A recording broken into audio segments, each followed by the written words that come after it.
Bienvenue au Ponge. Le Ponge, c'est le palais omnisport de Marseille Grand Est. Ça, c'est son nom officiel, mais on l'appelle aussi plus simplement le palais de la glisse. Il est gigantesque, 20 700 mètres carrés, de quoi satisfaire les amateurs de sport de glace et bien sûr de glisse urbaine. Après vous. Pendant les vacances, la municipalité invite les petits Marseillais à découvrir les joies de la glisse gratuitement et ils répondent présents. Avant de tenter l'expérience, on a d'abord trépigné d'impatience. Première étape, les patins. Là, c'est vraiment le grand rush ou c'est toujours comme ça, là? C'est surtout au niveau quand ça se croise, qu'il y a là, ceux qui arrivent, ceux qui veulent changer, ceux qui repartent. C'est surtout là que les rushs se font. Monsieur? Oui. C'est un marathon, quoi. Ouais, C'est le sien. Madame, c'est la première fois que vous venez à la patinoire? La première fois que je viens. C'est vraiment, je ne voulais pas rater ça. Et pour le petit, c'est là-bas. On va mettre à profit notre temps libre pour en profiter un maximum. C'est bon, maintenant vous avez les patins, il n'y a plus qu'à. Il n'y a plus qu'à. Vu d'en haut, c'est un peu le grand bal des débutants. Des centaines de familles se relaient sur la piste, enfants et parents, à l'épreuve de la glace. C'est agréable, c'est sympa, mais c'est vrai que quand on ne sait pas trop en faire, au début c'est un peu... Bon, heureusement qu'il y a pour les enfants de quoi se tenir et tout pour pouvoir patiner, mais c'est vrai qu'au début c'est pas évident. Et papa, comment il va se débrouiller d'après toi? Papa, quand il tourne, il croise les jambes et tout. Attention, c'est professionnel. Ça faisait mal quand on tombait? Ça faisait mal? Vous êtes beaucoup tombé? Oui.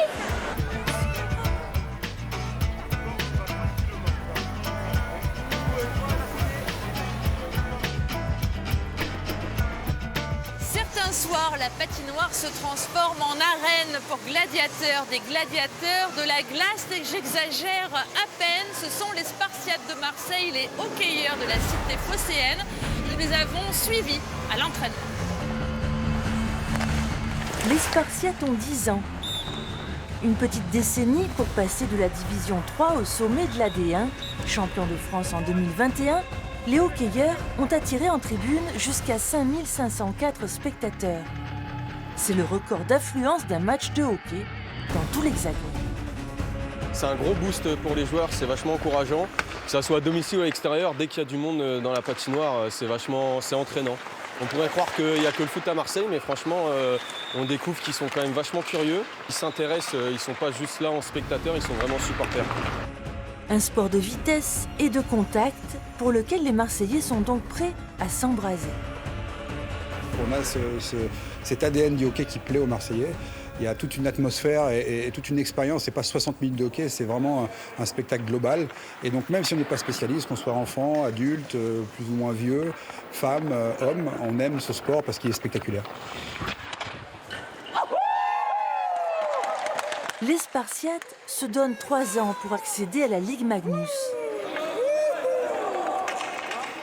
Ils disposent déjà d'un bel écrin, une patinoire olympique et une Formule 1 du point de vue logistique.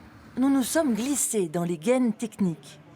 Dans ce bâtiment, le soufflage, ça conditionne beaucoup de choses. Il faut réguler l'hygrométrie, donc le poids d'eau dans la patinoire pour éviter justement qu'il y ait de la condensation, etc. C'est très important. L'enjeu là, c'est la température en fait. Exactement, l'enjeu c'est la température. Nous, on a une température dans le hall à 15 degrés. Et là, on a un soufflage qui est à 12 degrés, d'accord? Donc ça permet de conditionner. On a envoyé de l'air froid ce matin pour abaisser la température comme il fait très chaud dehors. Et oui, il y a la chaleur extérieure et la chaleur du bâtiment qu'il faut maintenir. Voilà, bon, on va descendre sur la centrale de traitement d'air numéro 1. C'est parti. Tout est immense ici. C'est vrai, 20 000 m² d'espace comme on le disait tout à l'heure. Avec plusieurs centrales de traitement d'air, la patinoire est une machine complexe qui ne doit surtout pas tomber en panne. Xavier Blénaud, le directeur, veille sur la qualité de la glace tout au long de la journée.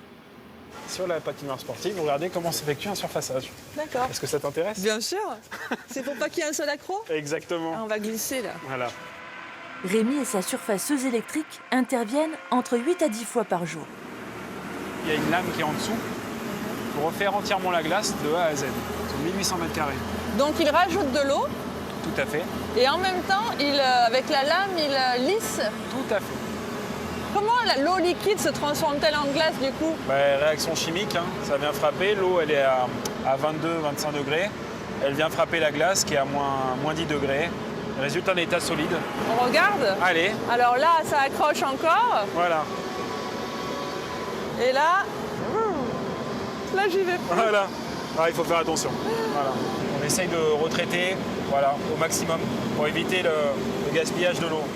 Inauguré il y a 13 ans, le Palais Omnisport est un complexe sportif de luxe. Son coût de fonctionnement, 1 200 000 € par an.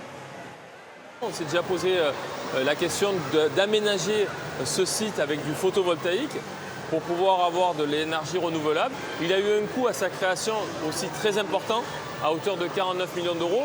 Il aurait pu être fait beaucoup plus petit, mais nous en héritons. Donc aujourd'hui, le but, ce n'est pas le fermer, c'est de pouvoir le rendre le plus attractif possible.